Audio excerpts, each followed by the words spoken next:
Long run by Edwards. Cross deflected. Ball for Joveljic. Slams it in. And no goal. Well, the most important man on the pitch right now is Victor Rivas. Everyone looking at him, waiting for an explanation.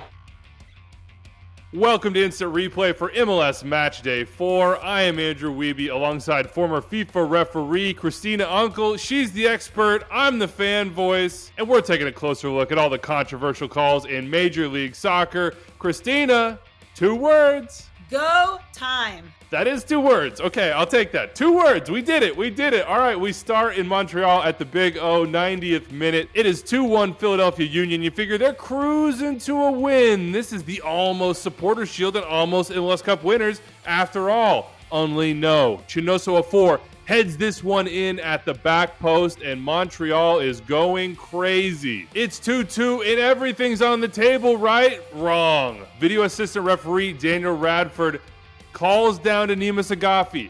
Go to the monitor, Nima. Take another look.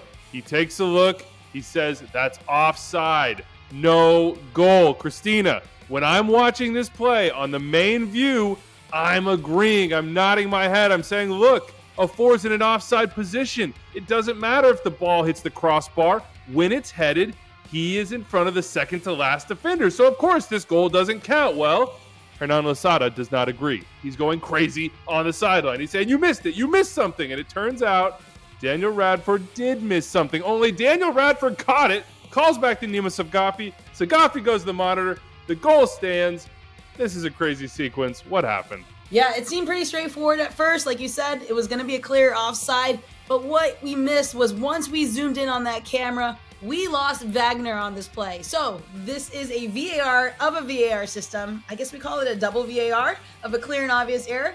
Pretty exciting, but it's only exciting because we got the correct decision on the field at the end of the day. We are not turning into a Juventus Salernitana play where all of a sudden the whole world knows about the error. So ultimately, right decision. Process, yes, we can get that down and we'll button it down for next week. Double VAR, you heard it here first. Maybe, unless somebody else said it. Anyway, we move on. LA, Vancouver. Ricky Puig thinks he has a goal, only he doesn't. Look closely, look down the line. Dejan Joveljic is offside when he receives the through ball. Well done by Victor Rivas and his referee crew. The AR is on top of this one. We go to the 77th minute, Christina. This is the play that had the Galaxy a little bit frustrated.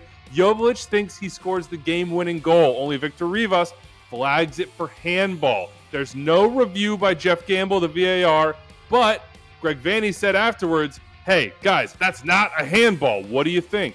I agree. I don't think this is a handball. And here's why. I feel like it hits more of his upper sleeve. And when I take a look at this videotape, trying to find any conclusive evidence that it's lower towards his elbow, I don't have that clear video for it. So it's no handling for me. I think that's the decision. I agree with you. I don't think this was a handball either, but I am a little bit in no man's land. Is there for you a clear and obvious angle that would for sure show that it doesn't hit arm, that it's all in that upper shoulder region? And we're showing you, of course, the IFAB diagram that shows that, yes, you can bring the ball down with part of that shoulder upper arm area. Do you see that angle, Christina? No, you don't see that angle. And when you don't have that angle, the ruling on the field stands. All right, another handball in Houston. This one on Adam Lundqvist of Austin FC. Pretty straightforward, this one, I think. They had to go to video review on it. Good job to David Barry for catching this one and flagging Drew Fisher. But you can see that Lundqvist extends his arm out there. It doesn't matter that there's not much time to react. It doesn't matter that he may not see this ball. He takes the risk of his arm position. It's away from his body, and in that case, the laws say that's a handball. It goes to the spot, and it's a penalty kick. But I want your expertise on this play in Seattle, Christina. 42nd minute, Aaron Long comes up on Stephen Fry, who's trying to gather a shot, and says, yeah, I'm just going to poke a couple times. And off we go. Handbags at Lumen Field, and there's pushing and shoving. And I'm watching this, and I'm thinking, oh my gosh, the job of a video assistant referee in this moment is near impossible. You're looking for violent conduct. For anything you can flag, how do you do it in the moment? Yeah, handbags, by the way, is the first time I've heard that used in a soccer context, and I love it. But what you do when you're in the VAR, you're sitting in the booth, you see this contact on the keeper, you know it's going to escalate, because anytime you get near somebody's keeper, they're coming in and they're supporting their keeper on this, is the first thing you do as a VAR, you tell your assistant VAR, Keep your eyes on the field for any retaliation at the moment. My head's going down with the video operator, and we are starting to review this process while this mayhem is going on. So you take a look, you get your first best angle, you whip through that one, you find another camera angle, that usually the reverse camera angle behind the goal, and you start taking a look at that. You listen to the referee and the assistant referee asking, do you guys have anything? And you check each one of those different camera angles out. But you're starting that process while this melee is going on, and your assistant VAR is the one who's keeping their eye on the field to catch anything while you're starting the investigation. Long story short, it's exceedingly difficult. Short story, we did not see anything on this play that would garner violent conduct, but it was perhaps the kicking off of a new rivalry started on the field in Major League Soccer. Okay, couple goals ruled off because of offside. Interference with the goalkeeper. We'll start in Atlanta, 2nd minute. Tough day for Portland, but it started with what they thought was a little bit of sunshine.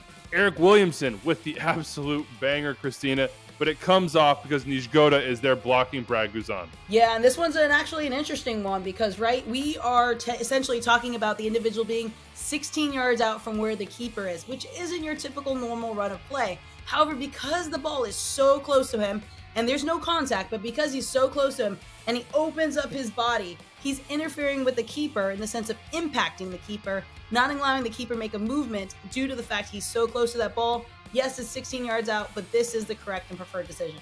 One that's a little bit more by the book that we expect. We go to Chicago on the banks of Lake Michigan. Yes, it was really, really cold for this one. Junior Moreno thinks he's got a goal. By the way, he scored 2 others in this game after scoring 3 in his career before that, more than 10,000 minutes in MLS. But the goal is called off, Christina, and that's because there's interference right in front of Brady, the keeper. Yeah, and this is the impact you're used to seeing, is it so much closer right in front of the keeper, not allowing the keeper to make that impact in that movement. This is more of our textbook impact on the keeper when it comes to interference. All right, let's go to Yankee Stadium, 17th minute. Tyus Magno with a nice run into the box. Good play by NYCFC. He scores, he's celebrating, only the flag goes up. No goal? Not so fast. The video assistant referee, Soren Stoica, spots the fact that the pass before was indeed onside, as was Magno. He flags Mark Allerton, who comes in and makes this one right. That goal stands. But what about this goal, Christina? Toronto, Miami, 63rd minute. Mark Anthony Kaye with the second goal. It's not the game winner, but it does sort of ice this match. And if I'm looking down that line right now, and yes, I know you can be tricked by the angles with cameras on the field, it looks like he's just off. What do you think? So I agree, the decision on the field must remain. Here, this is so incredibly tight, and this angle isn't exactly squared with all the players. So 1-2 steps to the left can throw it off a bit in your sense of your angle, your perspective, but the decision, goal, has to stay. There's no other clear evidence that specifically shows that he's offside. I think this decision is correct. Yeah, I don't know what to think. When I look at that freeze frame, I'm looking at Mark Anthony Kaye at the back of the line thinking, it looks like he's leaning. It looks like his shoulder is in front. But you have the defender right there. Circle him for me, editor Phil. Yes, right behind Joseph Martinez, who's leaning as well. Angles and perspective on the broadcast, but as Christina said, it's not right down the line, are very, very tricky. So I agree with you, Christina. This goal has to stand. And I think it was right to let Gustavo Bo's goal in the 52nd, the game winner in New England, Nashville, stand as well. If you look at this freeze frame, it appears to me, based on the lines on the field at Gillette Stadium, that Gustavo Bo is in an onside position when the ball is played from DeJuan Jones. He times this one just right, and he's made millions of dollars doing that over his career. Well done to the referee crew, I think, for getting this one right. But what about Bongi? 68th minute, Colorado, Minnesota. This one's awful close, Christina. So for an assistant referee, but more importantly, for VAR, lines on the field and these grids are probably our most helpful friend. Here, he's right exactly in the center. You see Brooke Mayo spot on with the second to last defender. You see her crouched in, honed in. She knows exactly when this ball's touched. Good decision. Not as tight as one might think it is from an assistant referee's perspective, but hey, they're the experts on that line. That's not an easy job to be running at full still, stop, and takes 2 steps back to be able to get this decision correct. Yeah, I see Holwane leaning myself, so I think that one is offside, and the Minnesota don't care. They got their first win in Colorado anyway. We finish with an interesting one in Frisco. FC Dallas Sporting Kansas City. Martin Paz had a Yeah, fascinating few minutes, but very successful for the goalkeeper for FC Dallas. First, he gives up the penalty to Willie Agata. That's a dead-to-right penalty. Then Willie Agata has his penalty saved by Paz. Only, Christina, look along the line here. What do you see? So goalkeepers think they have it rough now? Well, remember the law used to be you had to have 2 feet on the line. Here, IFAB has adjusted the law, and now you only have to have 1 foot. So he stepped off the line. We have to call this. The video evidence exists. The retake, proper call, even though he may feel it's unfair. And Martin Paz might have felt it was unfair, but it doesn't matter in the end because Eric Tommy steps up and Martin Paz keeps a foot on the line while saving the penalty again. We talked about double video review. How about double PK save to end this instant replay for MLS Match Day 4? That's all we got for you. If you see something, say something. Get at me on social media on Match Days. For editor and our producer, Bill Levanco, for Christina Unkel, I'm Andrew Wiebe. We'll see you next time.